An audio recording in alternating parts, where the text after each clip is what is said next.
জোর করে ক্ষমতায় থাকতেই পঞ্চদশ সংশোধনী, মন্তব্য অ্যাটর্নি জেনারেলের। শেখ মুজিবকে জাতির পিতা বলা সংবিধানের পরিপন্থী।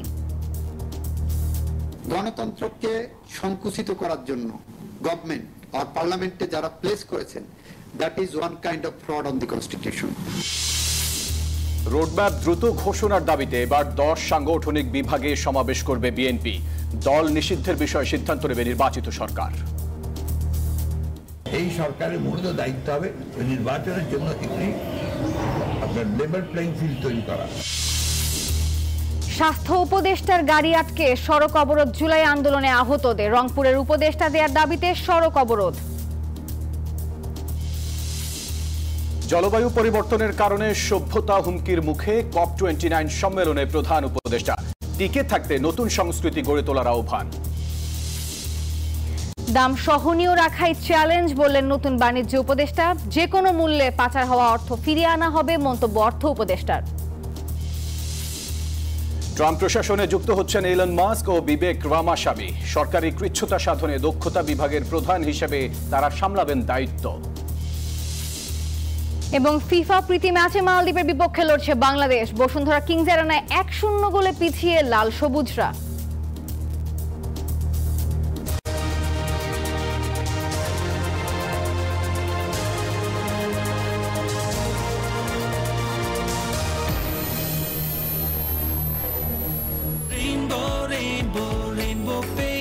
Rainbow Paints, the color of joy. দর্শক স্বাগত নিউজ 24 সন্ধ্যা 7টার সংবাদে। আর পুরো সংবাদ জুড়ে আপনাদের সাথে আছি আমরা দুজন। আমি ফয়সাল মাহমুদ এবং আমি নাফিসা হক। এতক্ষণ দেখছিলেন শিরোনামগুলো। শব্দের আরেক নাম, একদম ইউনিক স্ট্রাকচারাল ডিজাইনের কসমিক ডোর। এর ওয়াল থিকনেস ও রিপ থিকনেস বেশি থাকা থেকে 50 বছরেরও বেশি। কসমিক ডোর, নিশ্চিন্তে 50 বছর। চলে যাব পুরো খবরে। সংবিধানে গণভোটের বিধান বহাল করতে হাইকোর্টের কাছে আর্জি জানিয়েছেন অ্যাটর্নি জেনারেল মোহাম্মদ আসাদুজ্জামান। জানান, পঞ্চদশ সংশোধনীর মাধ্যমে তত্ত্বাবধায়ক সরকার বাতিল করে দেশের গণতন্ত্র ধ্বংস করা এবং সংবিধানের কবর রচনা করা হয়েছে। শেখ মুজিবের অবদানকে কেউ অস্বীকার করে না, কিন্তু তাকে জাতির পিতা বলে তার সংবিধানে স্বীকৃতি দেয়া মূল সংবিধানের পরিপন্থী বলে হাইকোর্টকে জানান অ্যাটর্নি জেনারেল। 2011 সালের 30 জুন সংসদে পাশ হয় সংবিধানের 15তম সংশোধনী। তত্ত্বাবধায়ক সরকার ব্যবস্থা বাতিল করে জাতির পিতার স্বীকৃতি দেয়া হয় শেখ মুজিবুর রহমানকে।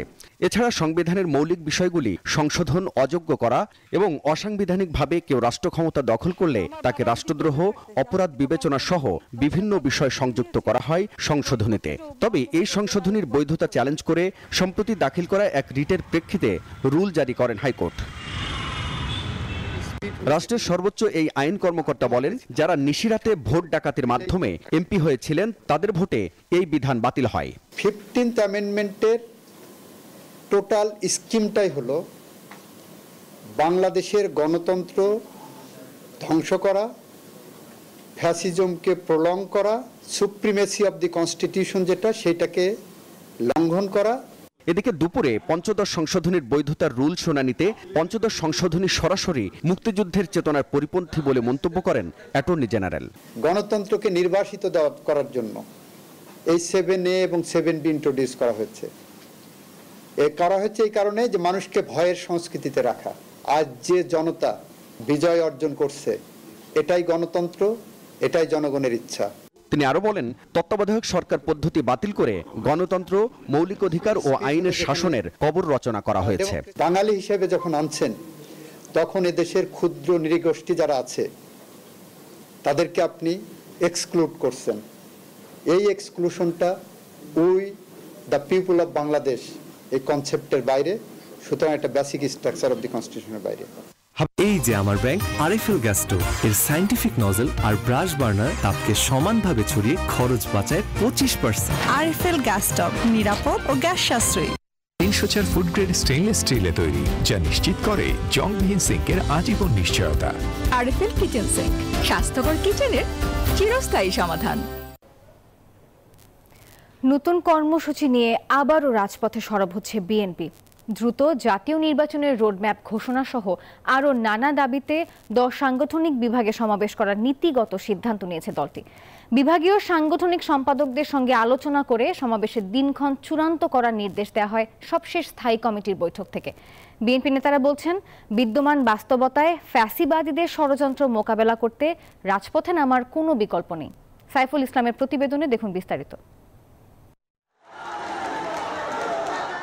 ছাত্র জনতার বিপ্লবে 5 আগস্ট ক্ষমতাচ্যুত হয় আওয়ামী লীগ।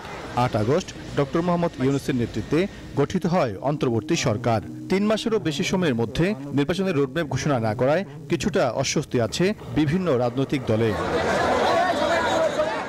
শুরু থেকেই একদিকে সরকারকে সহযোগিতার কথা বলে আসছে বিএনপি, অন্যদিকে সংস্কারের পাশাপাশি দ্রুত নির্বাচনের দাবি জানিয়ে আসছে দলটি। এমন বাস্তবতায় দ্রুত জাতীয় নির্বাচনের রোডম্যাপ ঘোষণা সহ আরও কিছু ইস্যুকে সামনে রেখে আবারও রাজপথে নামার কথা ভাবছে বিএনপি। দলটির স্থায়ী কমিটির সবশেষ বৈঠকে এই সিদ্ধান্ত হয়। আগামী দিনেও গণতন্ত্রের পুনরুদ্ধারে যে কর্মসূচিগুলো থাকবে, প্রত্যেকটার মধ্যে মানুষের ব্যাপক অংশগ্রহণই মানুষকে এবং দেশের মানুষকে মেসেজ দিবে যে আগামী দিনে কে দেশের নেতৃত্ব দিবে। বাট আমরা জনগণের ইচ্ছার উপর, জনগণের মত প্রকাশের উপর আস্থাশীল। বিএনপি সিনিয়র নেতারা মনে করেন, চলমান পরিস্থিতিতে ফ্যাসিবাদীদের ষড়যন্ত্র মোকাবেলা করতে মাঠের কর্মসূচির বিকল্প নেই। জানান, নিরপেক্ষ নির্বাচনের পরিবেশ নিশ্চিত হওয়ার আগ পর্যন্ত মাঠে থাকবে বিএনপি। যতদিন পর্যন্ত সরকার নির্বাচন ঘোষণা করে আমরা রাজপথেই থাকব। আপাতত আমরা আমাদের যে 31 দফা কর্মসূচি, এটি তৃণমূল পর্যায়ে সাধারণ মানুষকে জানাবার জন্য আমরা মহানগর, জেলা, উপজেলা, ইউনিয়ন লেভেলেও আমরা আমাদের কর্মতৎপরতা চালাবো। এই বাংলাদেশের মানুষ গণতন্ত্রহীন অবস্থা বেশি দিন থাকুক এটা সহ্য করবে না, মেনেও নেবে না। কাজে সেই ক্ষেত্রে সময় বলে দিবে কর্মসূচি কি হবে, কর্মপন্থা কি হবে, এবং সেটা জনগণের দাবি, সময়ের দাবিতেই ঘোষিত হবে। দলের প্রতি জনগণের সমর্থন বাড়াতে পর্যায়ক্রমে জেলা থেকে ওয়ার্ড পর্যন্ত সমাবেশ করার চিন্তা করছে বিএনপি। এছাড়া আগামী 16 ডিসেম্বর উপলক্ষে ঢাকায় আরেকটি বড় র্যালি করতে চায় দলটি। সাইফুল ইসলাম, নিউজ 24, ঢাকা। বিএনপি মহাসচিব মির্জা ফখরুল ইসলাম আলমগীর বলেছেন, মৌলিক সংস্কারের মাধ্যমে অংশগ্রহণমূলক নির্বাচন করাই অন্তর্বর্তীকালীন সরকারের প্রধান দায়িত্ব। সব সংস্কারে তাদের হাত দেওয়ার প্রয়োজন নেই বলেও মনে করেন তিনি। বুধবার সকাল 10:30টায় ঠাকুরগাঁও জেলা বিএনপি কার্যালয়ের ভিত্তিপ্রস্তর স্থাপন উদ্বোধনের পর কালীবাড়ির নিজ বাসভবনে কথা বলেন তিনি। তাদের সবগুলো সংস্কারে হাত দেওয়া আমরা মনে করি যে খুব বেশি প্রয়োজন নাই। সেটা নির্বাচিত যে পার্লামেন্ট আসবে, সেই পার্লামেন্ট সেই কাজগুলো করবে।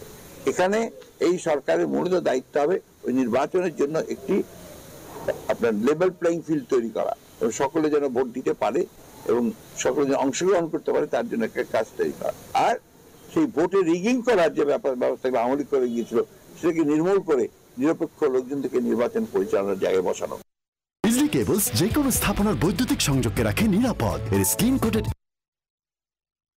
বিজলি কেবলস যে কোনো স্থাপনার বৈদ্যুতিক সংযোগকে রাখে নিরাপদ। এর স্ক্রিন কোটেড ইনসুলেশন সম্পূর্ণ ফায়ার রিটার্ডেন্ট, তাই বিজলি কেবলস নিজেই নিজেকে নেভায়। বিজলি কেবলস, নিরাপদ আজীবন। বৈষম্য বিরোধী ছাত্র আন্দোলনের নেতাদের মধ্যে কি অনৈক্য সৃষ্টি হয়েছে? দূরত্ব বাড়ছে কি অন্তর্বর্তী সরকারের সঙ্গে? এ নিয়ে দায়িত্বশীল দুজন কথা বলেছেন নিউজ 24-এর সঙ্গে। তাদের দাবি, মানুষের সমস্যা সমাধানের চিন্তা বাদ দিয়ে উপদেষ্টা হওয়া ছাত্র প্রতিনিধিরা ব্যস্ত অন্য কিছুতে। বিস্তারিত জানাচ্ছেন সজল দাস। উপদেষ্টা মোস্তফা সরোয়ার ফারুকী ও শেখ বশির উদ্দিনের নিয়োগ নিয়ে এক ধরনের মতবিরোধ তৈরি হয় বৈষম্য বিরোধী ছাত্র আন্দোলনের নেতাদের মধ্যে। এই দুজনকে দায়িত্ব থেকে সরাতে সরকারের কাছে আহ্বানও জানিয়েছে তারা।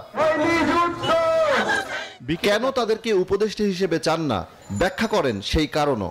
বিগত যে ফ্যাসিস্টের হাতকে যারা শক্তিশালী করেছে, সেরকম ব্যক্তিবর্গের নিয়োগও আমরা দেখতে পাচ্ছি। তাহলে এই নিয়োগগুলো আসলে দিচ্ছে কারা? বিকালবেলা মানুষ জানতো না যে কিছু একটা হতে যাচ্ছে, হঠাৎ করে দেখা যায় যে এখানে সন্ধ্যাবেলা একটা শপথ হয়ে গেছে। এভাবে মানুষের থেকে লুকিয়ে কি জন্য হচ্ছে 3 জন উপদেষ্টা নিয়োগ করা হলো। অন্তর্বর্তী সরকারের নানা পদক্ষেপে অসন্তোষের কথাও জানান ছাত্র সমন্বয়করা। এখানে যারা ছাত্র প্রতিনিধিরা আছেন, নানানভাবে যারা ওই উপদেষ্টা মহলের মধ্যে আছেন, তারা শুধু দিন দিন জনবিচ্ছিন্ন হয়ে যাচ্ছেন। জনগণের সমস্যা সমাধান করার দিকে তাদের কোনো ধরনের মনোযোগ নাই। তারা আছেন ওখানে কোরামবাজি করার জন্য, এক একজন এক এক কোরাম থেকে লোকজন ডেকে নিয়ে এসে উপদেষ্টা বানাই দিচ্ছে। উত্তরবঙ্গের মোট 16টি জেলা আছে, রাজশাহী এবং রংপুর বিভাগ মিলে মোট 16টি জেলা। এইখানে কি একজনও যোগ্য লোক খুঁজে পাওয়া যায়নি? এই ইস্যুতে চেষ্টা করেও অন্তর্বর্তী সরকারের কোনো বক্তব্য পাওয়া যায়নি। এদিকে নতুন দায়িত্ব পাওয়া সমালোচিত উপদেষ্টাদের অপসারণ করে যোগ্য ব্যক্তিদের নিয়োগ দেওয়ার দাবি জানিয়েছে জাতীয় নাগরিক কমিটিও। সজল দাস, নিউজ 24, ঢাকা। এলো instant milk powder happy cow, যেমন সাশ্রয়ী তেমনি পুষ্টিগুণে ভরপুর। আর এটা নিউজিল্যান্ডের গরুর দুধ। হ্যাপি কাউ, গরুর দুধের স্বাদ সবাই পাক। দর্শক, ছাত্র আন্দোলনে আহতদের হাসপাতালে দেখতে আসলে যারা আহত হয়েছেন তারাই স্বাস্থ্য উপদেষ্টার গাড়ি আটকে দেয়। চিকিৎসার প্রাপ্য অর্থ না পাওয়ার অভিযোগে তারা আগারগাঁও থেকে শ্যামলী যাওয়ার সড়কটিও অবরোধ করে। এদিকে উত্তরাঞ্চল থেকে উপদেষ্টা দেয়া সহ 3 দফা দাবিতে রংপুর ঢাকা মহাসড়ক অবরোধ করে বিক্ষুব্ধ ছাত্র জনতা। হাতে পায়ে ব্যান্ডেজ, এখনো চলছে চিকিৎসা। সেই অবস্থাতেই রাস্তায় নেমে এলেন বৈষম্য বিরোধী ছাত্র আন্দোলনে আহতরা। অভিযোগ, চিকিৎসার জন্য যথাযথ অর্থ না পাওয়া। রাজধানীর শেরেবাংলানগর এলাকায় জাতীয় অর্থোপেডিক হাসপাতাল ও পুনর্বাসন প্রতিষ্ঠান নিটোরের সামনের সড়কটি বুধবার দুপুর থেকেই অবরোধ করেন তারা। এতে বন্ধ হয়ে যায় আগারগাঁও থেকে শ্যামলী যাওয়া ও আসার পথ। ঘটনার সূত্রপাত সকালে স্বাস্থ্য উপদেষ্টার হাসপাতাল পরিদর্শন ঘিরে। এক পর্যায়ে আইন শৃঙ্খলা বাহিনীর সদস্যরা কথা বলেন আন্দোলনকারীদের সঙ্গে। এদিকে রংপুর ঢাকা মহাসড়কও ঘণ্টাখানেকের জন্য অবরোধ করে রাখে বিক্ষুব্ধ ছাত্র জনতা। এতে দুপাশের সড়কে যান চলাচল বন্ধ হয়ে যায়, সৃষ্টি হয় যানজট। আমাদের যে সরকারের আমলাতন্ত্র আছে, সেই আমলাতন্ত্রে এখন পর্যন্ত উপর লেভেলের কর্মকর্তারা আমাদের উত্তরবঙ্গ থেকে সেই পরিমাণে নাই। এই আন্দোলন বৈষম্য বিরোধী ছাত্র জনতার আন্দোলন হলেও এই উপদেষ্টা নিয়োগের যে ব্যাপারটা, এটা আমাদের কাছে দৃষ্টিকটু এবং বৈষম্যমূলক মনে হয়েছে। বুধবার দুপুরে শুরুতে রংপুরের পার্ক মোড় থেকে ছাত্র জনতার ব্যানারে মিছিল বের হয়। পরে তারা সড়ক অবরোধ করে। দাবি না মানা পর্যন্ত আন্দোলন চলবে বলে জানান তারা। অন্তরা বিশ্বাস, news 24, Dhaka.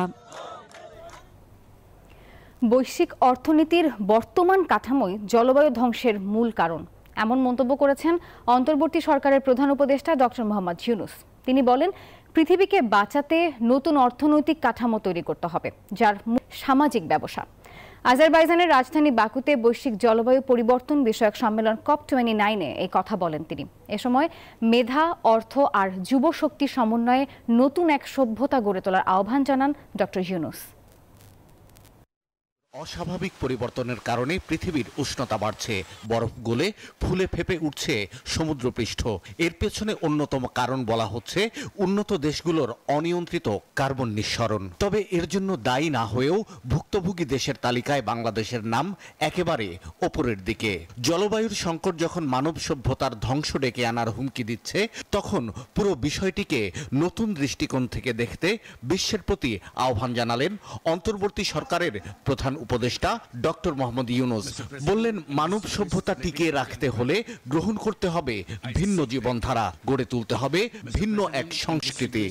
Our civilization is at a grave risk as we continue to promote self-destructive values. We need to mobilize our intellectual, financial, and youth power to lay the foundation of a new civilization, a self-preserving and self-reinforcing civilization. বর্তমান বৈশ্বিক অর্থনৈতিক কাঠামোর দৃষ্টিভঙ্গিকে পরিবেশ ধ্বংসের মূল কারণ হিসেবে উল্লেখ করে ডক্টর ইউনূস বলেন, এই অর্থনীতি ভোগের ওপর ভিত্তি করে চলে। In order to survive, we need to create another civilization, a counterculture which is based on a different lifestyle. This will be an economy based primarily on zero personal profit. All that is on social businesses. Social business is defined as a non-dividend business addressed to solve social and environmental problems. It will facilitate entrepreneurship for the youth. Young people will get prepared through new education of entrepreneurship. শূন্য carbon নিঃসরণ, শূন্য বেকারত্ব এবং শূন্য দারিদ্র্য, doctor ইউনূসের এই 3-0 তত্ত্বকে ধারণ করতে তরুণ সমাজের প্রতি আহ্বান জানিয়ে প্রধান উপদেষ্টা বলেন, এর মাধ্যমেই গড়ে উঠবে নতুন এক সভ্যতা। শাহ আলী জয়, নিউজ 24, ঢাকা। অন্তর্বর্তী সরকার স্বল্পমেয়াদী আর নির্বাচিত সরকার করবে দীর্ঘমেয়াদী সংস্কার, এমন মন্তব্য করে অর্থ উপদেষ্টা জানান, নির্বাচিত সরকারের জন্য ব্যাংক খাতে সংস্কারে ফুটপ্রিন্ট রেখে যাওয়া হচ্ছে। অন্যদিকে যে কোনো মূল্যে পাচার হওয়া অর্থ ফিরিয়ে আনা হবে বলেও ফের জানালেন অর্থ উপদেষ্টা। পিকেএসএফ এর 34 বছর পূর্তি। বুধবার আগারগাঁওয়ে পিকেএসএফ ভবনে অন্তর্ভুক্তিমূলক প্রবৃদ্ধির লক্ষ্যে অর্থায়ন বিষয়ে আলোচনা করেন বক্তারা। এটা যত ছড়িয়ে যাবে, বিশেষ করে সায়েন্স অ্যান্ড টেকনোলজি, এটা আমাদের এর মধ্যে আত্মস্থ করতে হবে এবং এটা গ্রহণ করতে হবে। সেই জন্য ইনোভেশন, কন্টিনিউয়াস রিসার্চ, ডেভেলপমেন্ট শেখা এবং সেটাকে বাস্তবায়ন করা, সেটা আমাদের দরকার আছে। অর্থ উপদেষ্টা ডক্টর সালেহ উদ্দিন আহমেদ বলেন, ট্যাক্স কমিয়েও দ্রব্যমূল্য কমানো যাচ্ছে না, তবে চেষ্টা করছে সরকার। ডিমের দাম কমছে না, পেঁয়াজের দাম কমছে না, অথচ এনপিআর চেয়ারম্যান সব ডিউটি আমরা কমিয়ে দিলাম, তাই না? দাম কমে না। আমি সেটা চিফ অ্যাডভাইজারকে বলে, দেখেন খালি বাণিজ্য মন্ত্রণালয়ের কাজ না, দ্রব্যমূল্য হিসেবে অনেকগুলো ফ্যাক্টর আছে। আমরা চেষ্টা করছি, things are not very easy. সরকারের বিভিন্ন মেয়াদে সংস্কারের বিষয়েও কথা বলেন অর্থ উপদেষ্টা। জানান, পাচার হওয়া অর্থ ফিরিয়ে আনার চেষ্টা চলছে। আমরা সংস্কার করতে চেষ্টা করছি, সংস্কার আগেও বলেছি, কিন্তু শর্ট টার্ম কিছু আমরা করবো, মিড টার্ম, লং টার্ম বলে পলিটিক্যাল সেটা করবে। কিন্তু আমি ওদের বলেছি, পছন্দ করি না অনেক পলিটিশিয়ান, যে আমরা যেগুলো করছি ব্যাংক সেক্টরে, আমরা একটা ফুটপ্রিন্ট রেখে যাবো, যে অ্যাটলিস্ট এইটার উপর যে আপনি হাঁটবেন। অন্তর্বর্তী সরকারের বাকি কাজ করতে জনগণই নির্বাচিত সরকারকে চাপ দেবে বলে মনে করেন অর্থ উপদেষ্টা। অন্তরা বিশ্বাস, নিউজ 24, ঢাকা। 7টা সংবাদের সময় হলো একটা বিরতির। ফিরছি আরো খবর নিয়ে, সাথে থাকুন।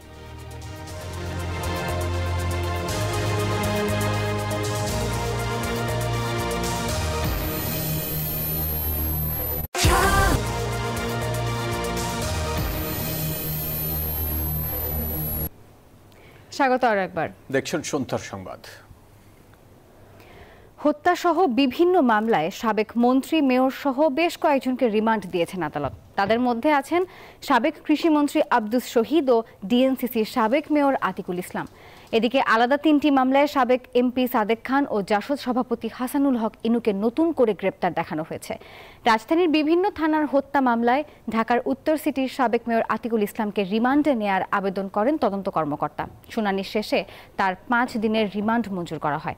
মানি লন্ডারিং মামলায় সাবেক সচিব আমজাদ হোসেনকে দেওয়া হয় 3 দিনের রিমান্ড। এছাড়া উত্তরা পশ্চিম থানার বৈদেশিক মুদ্রা নিয়ন্ত্রণ আইনের মামলায় সাবেক কৃষিমন্ত্রী আব্দুস শহীদ ও সাবেক অতিরিক্ত সচিব আমজাদ হোসেনকে 3 দিন করে রিমান্ড দিয়েছেন আদালত।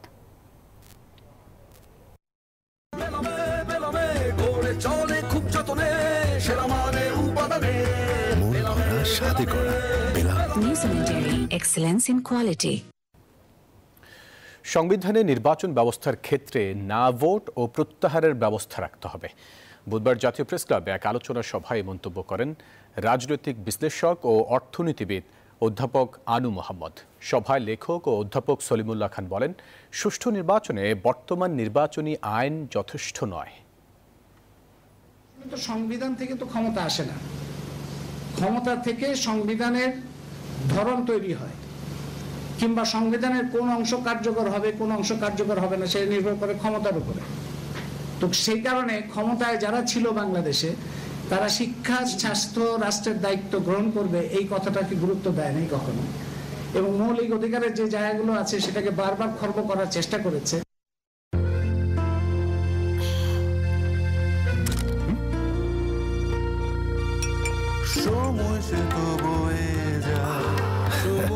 এভাবে সময় পাল্টে যায়, কিন্তু ডিপ্লোমা সেই একই স্বাদে, একই মানে যুগ যুগ ধরে রয়ে যায়।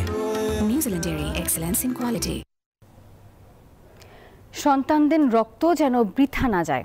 যে দেশের স্বপ্নে বীর সন্তানরা জীবন দিয়েছেন সেই দেশ গঠনে সবাইকে সোচ্চার হওয়ার আহ্বান জানিয়েছে জুলাই আন্দোলনের নিহতের স্বজনরা। টিএসসিতে জুলাই গণহত্যার ১০০তম দিনে ইনকিলাব মঞ্চ আয়োজিত শহীদদের স্মরণের শোকগীতি, পথনাট্য, দোয়া ও শহীদি স্মৃতিকথা অনুষ্ঠানে এমন আহ্বান জানান তারা। আন্দোলনের ছাত্রলীগ ও মহিলা লীগ কর্তৃক নির্মম নির্যাতনের কথা জানান মানিকগঞ্জের হাসনা আক্তার। এর আগে জুলাই আন্দোলনের প্রেক্ষাপট নিয়ে নাটক মঞ্চায়িত করেন ইনকিলাব মঞ্চের সদস্যরা। পরে দোয়া ও শোকগীতি অনুষ্ঠিত হয়। সেখান থেকে গুলি বের করার জন্য গাড়িটা আমার প্রেজেন্ট, আমার ফিউচার, আমার হ্যাপি লাইফ। আইডিএলসি আমার ফাইন্যান্সিয়াল পার্টনার বলেই কার লোন আমার কাছে লাইফ ইনভেস্টমেন্ট। সরকার ভিসা দিলে মাওলানা সাদের বিশ্ব ইজতেমায় অংশগ্রহণ কেউ ঠেকাতে পারবে না বলে হুঁশিয়ারি দিয়েছেন সাদপন্থীরা। ঐক্যের পক্ষে থাকলেও অযৌক্তিক কোনো কিছু মেনে নেওয়া হবে না বলেও জানান তারা।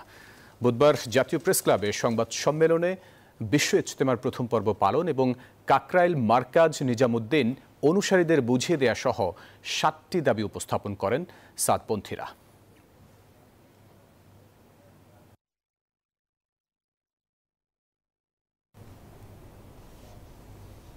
সংবাদের সময় হলো আরো একটা বিরতির। সঙ্গে থাকুন।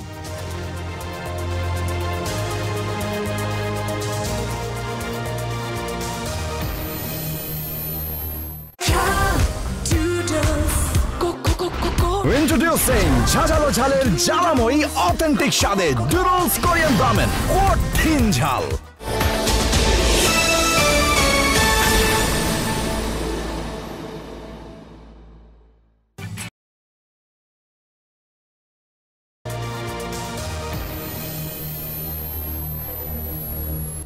আবারও স্বাগত।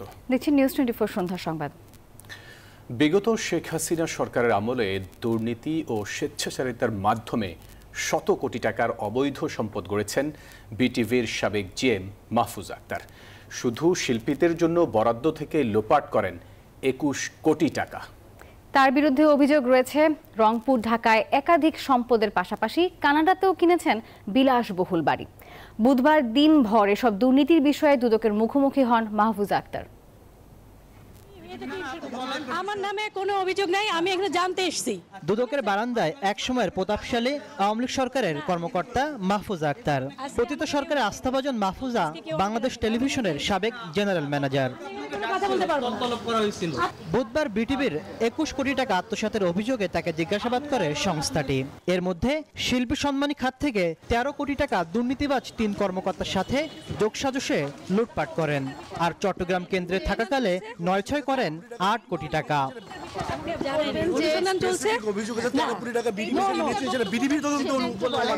বিগত ১৫ বছরের শিল্পী, কলাকুশলী, ঠিকাদার সহ সংশ্লিষ্টদের কাছ থেকে ঘুষ গ্রহণ, সরকারি প্রকল্পের টাকা আত্মসাৎ ও অনুষ্ঠান না বানিয়ে বিলের কোটি টাকা উত্তোলন করে গড়েছেন অঢেল সম্পদ। ঢাকায় একাধিক স্থানে প্লট, ফ্ল্যাট, রংপুরে ৩টি বহুতল বাড়ি, এমনকি কানাডার টরন্টোতে কিনেছেন বিলাসবহুল বাড়ি। দুদক বলছে অনুসন্ধানের প্রয়োজনে তাকে জিজ্ঞাসাবাদ করা হয়েছে। দুদক নীতিমালা যেটা আছে তার ভিত্তিতে অনুসন্ধান পর্বে ওনাদের সম্পদ বিষয়গুলো খোঁজখবর নেওয়ার জন্য ওনার একটা বক্তব্য নেওয়া হয়। হয়তো আজকে ওনার বিষয় এটাই ছিল। বিগত সরকারের আশীর্বাদ পুষ্ট সাবেক এই জিএম বৈষম্য বিরোধী আন্দোলনের সময় বিটিভিতে অগ্নিকাণ্ডের ঘটনায় বিএনপি জামাতের শীর্ষ পর্যায়ে নেতাদের নাম উল্লেখ করে ৩ থেকে ৪ হাজার নেতাকর্মীর নামে মামলাও করে। তাসলিম তৌহিদ, নিউজ 24, ঢাকা। আমি এই চেয়ারে বসবো না। বাচ্চু ভাই, এই চেয়ারকে ভয় পেও না। ডেন্টিস্টের পরামর্শ নাও নতুন কোলগেট অ্যাক্টিভ সোল, যা দাঁতের সমস্যা শুরু হওয়া মাত্রই থামিয়ে দেয়। না থাকবে ব্যথা, না থাকবে ভয়। এবারে জানিয়ে দেব ফার্স্ট সিকিউরিটি ইসলামী ব্যাংক পিএলসি অর্থ বাণিজ্য সংবাদ।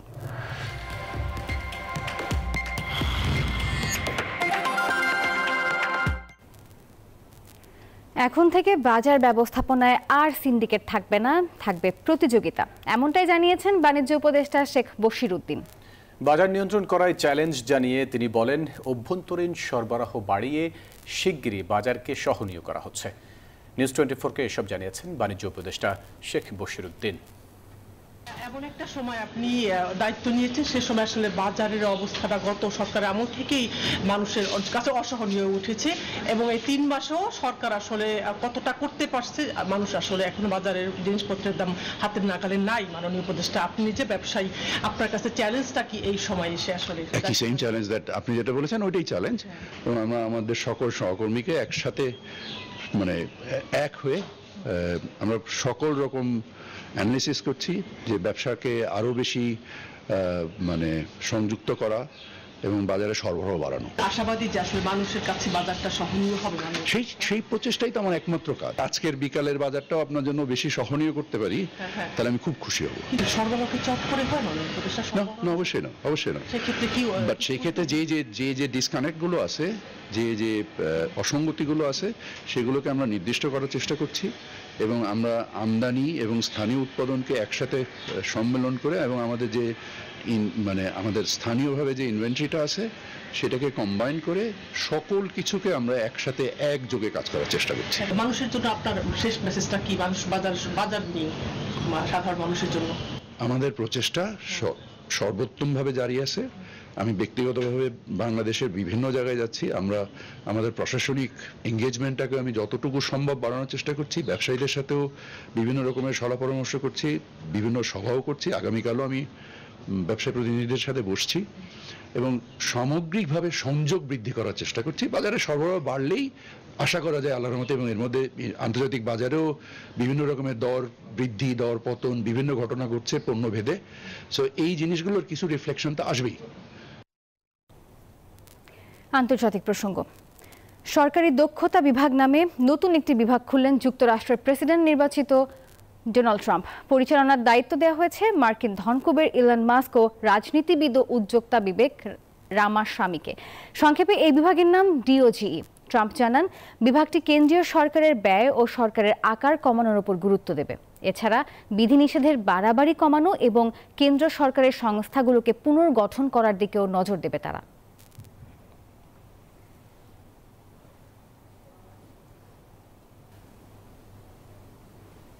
সংবাদ এই পর্যায়ে সময় হলো আর একটা বিরতির। খেলার খবর নিয়ে ফিরছি, সঙ্গে থাকুন।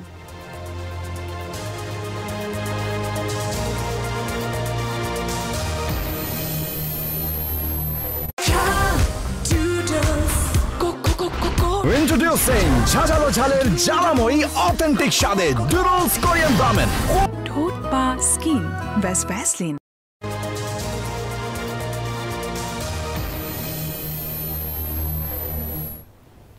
আবারও স্বাগত।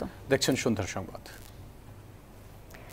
দর্শক, সংবাদের শুরুতে যেমনটি জানাচ্ছিলাম, ছাত্র আন্দোলনে আহতদের হাসপাতালে দেখতে আসলে আহতরাই স্বাস্থ্য উপদেষ্টার গাড়ি আটকে দেয়। আগারগাঁওয়ে এখন রয়েছেন আমাদের সহকর্মী মাসুদ সুমন। সেখানকার সবশেষ খবর জানতে সরাসরি যুক্ত হচ্ছে তার সঙ্গে। সুমন, কি দাবি নিয়ে এখনো আন্দোলন চলছে এবং সেখানকার কি সবশেষ পরিস্থিতি আছে আমাদেরকে জানাবেন।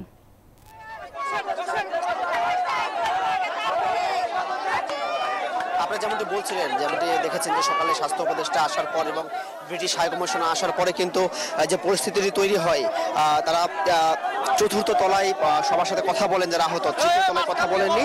ফলে সেই ক্ষোভ নিয়ে তারা কিন্তু স্বাস্থ্য উপদেষ্টার সাথে কথা বলার চেষ্টা করেছেন, না পেরে কিন্তু রাজপথ আটকে রেখেছেন। আপনারা এখন যেমনটি দেখছেন, সারা দিন তারা কিন্তু এখানে এই হাসপাতালের সামনের যে প্রধান সড়কটি সেটির এক পাশ আটকে রাখে, এখনো আটকে রেখেছে। তারা সকালবেলা পর্যন্ত বা দুপুরবেলা পর্যন্ত যেমনটি দাবি করছিলেন বারবার যে তারা চিকিৎসা পাচ্ছেন না, ভালো চিকিৎসা পাচ্ছেন না, পাশাপাশি সরকারের পক্ষ থেকে যে অনুদান 1 লক্ষ টাকা সেটিও অনেকেই পাননি, তেমন দাবি করছেন। এখন তারা যেমনটি বলছেন যে না, এর পাশাপাশি স্বাস্থ্য উপদেষ্টা সকালে যে তাদের সাথে যে আচরণটি করেছেন সেটি তারা মানতে পারছেন না। স্বাস্থ্য উপদেষ্টার পদত্যাগ দাবি করছেন, বলছেন যে পদত্যাগ না করলে তারা রাজপথ ছাড়বেন না। আপনাদের আরেকটি বিষয় জানিয়ে রাখি, ঠিক 5 মিনিট আগে এখানে কিন্তু সেই সমন্বয়ক হাসনাত আব্দুল্লাহ এসেছেন। আপনারা দেখছেন যে তিনি কিন্তু এখানে আন্দোলনরত আহত সেই ছাত্র শিক্ষার্থীদের সাথে কথা বলছেন, কথা বলে বোঝানোর চেষ্টা করছেন।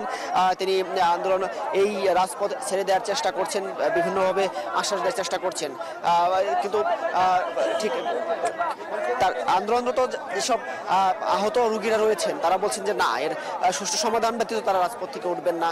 ঠিক কতটুকু। মাসুদ, আপনাকে ধন্যবাদ। দর্শক, এবারে জানাবো খেলার সংবাদ।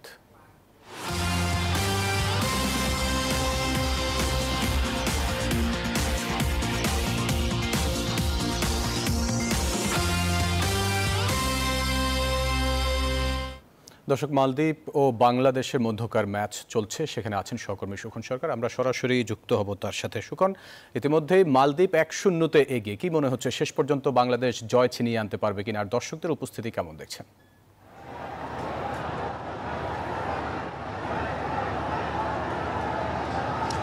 ফয়সাল কিংস আরানা, আপনারা জানেন মালদ্বীপের সাথে বাংলাদেশের ম্যাচ, এবং এর আগে কিন্তু মালদ্বীপের সাথে বাংলাদেশ জিতেছিল এই মাঠেই, এবং এই মাঠে বাংলাদেশের রেকর্ড বেশ ভালো। তবে আজকের ম্যাচটা কিন্তু ঠিক উল্টো, এবং বাংলাদেশ ফুটবল দল প্রথম থেকে কিন্তু প্রেসিং ফুটবলটা যাকে বলে সেটা কিন্তু খেলতে পেরেছে এবং খেলেছে শেষ পর্যন্ত।